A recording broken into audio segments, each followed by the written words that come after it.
Hi යාළුවනේ cook විත් ටිස් YouTube channel එකට ඔයාලව ආදරයෙන් පිළිගන්නවා.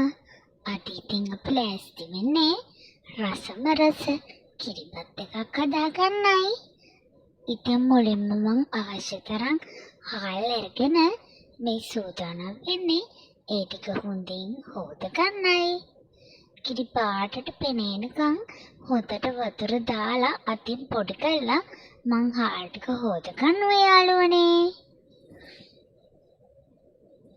ඉතින් මේ හාල් ටික හොදගෙන මං පොල් කෑලි ටිකකුත් කපාගෙන ඒ ටික බ්ලෙන්ඩ් කරලා උකු පොල් කිරි ටිකක් ගන්නේ මගේ කිරිබත් එක රස වැඩි කරගන්න යාළුවනේ.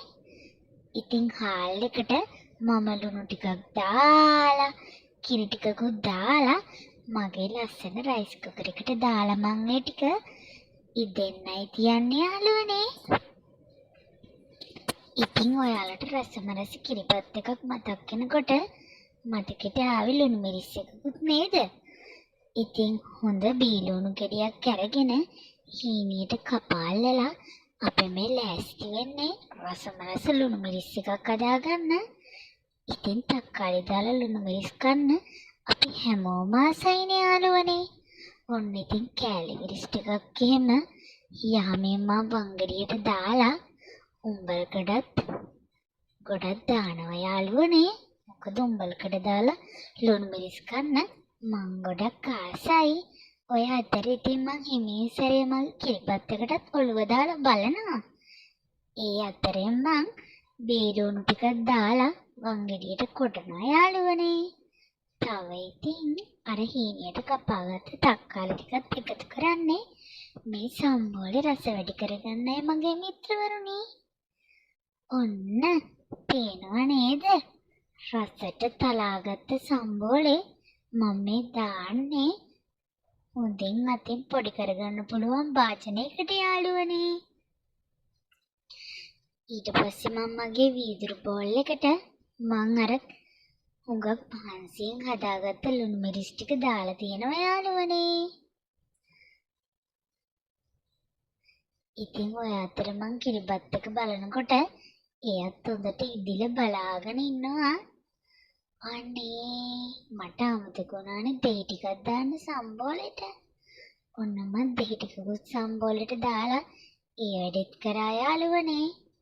දැන් මම මේ ලාස්ති වෙන්නේ කිරිබත් ටික සූදානම් කරගන්න. ඔන්න ඉතින් කෙසෙල් කොලයක් එහෙම දාලා කිරිබත් කපන්න නම් අද වෙලාවක් තිබ්බේ නෑ. ඉතින් අපි තීරණය කරා රයිස් කුකර් එකේ කප් එකෙන් කිරිබත් දාලා ඒ හැඩයට කිරිබත් හදාගන්න. ඔයාලට පේනවනේ මේ කිරිබත් හැදෙන අපූර්ව. මං හිතනවා ඔයාලටත් මේකේ සුවඳ එහෙම දැනෙනවා ඇති කියලා යාළුවනේ. ඔන්න ඔය විදිහට ලස්සනට රයිස් කුකර් කප් එකෙන් මම ලස්සනම කිරිබත් ටිකක් හදාගන්නවා. පේනව නේද? හැඩය පෙනුම හරිම ලස්සනයි. ඔන්න ඉතින් අද මං හාල් ටිකක් එහෙම වැඩිපුර තිබ්බේ මම මේ කිරිබත් හදාගන්නේ මගේ යාළුවටත් එක්ක. ඉතින් ඔන්න ඔය විදිහට කිරිබත් ටික හදලා අපි පිඟන් දෙකකට දාගෙන මේ ලෑස්ති වෙන්නේ කන්නයි යාළුවනේ. පේනවනේ උණු මොණු කිරිබත් එක්ක රසම රස තක්කාලි මිශ්‍ර ලුණු මිරිසුකුයි කනකොට දැනෙන සතුට කොහොමද කියලා යාළුවනේ. ඉතින් මේ වගේ ලස්සන රසම රස කතා වීඩියෝ ටිකක් බලන්න ඔයාලා කුක් විත් ටිස් මගේ YouTube channel එකත් එක්ක එකතු වෙන්න යාළුවනේ. ඉතින් බයි බයි.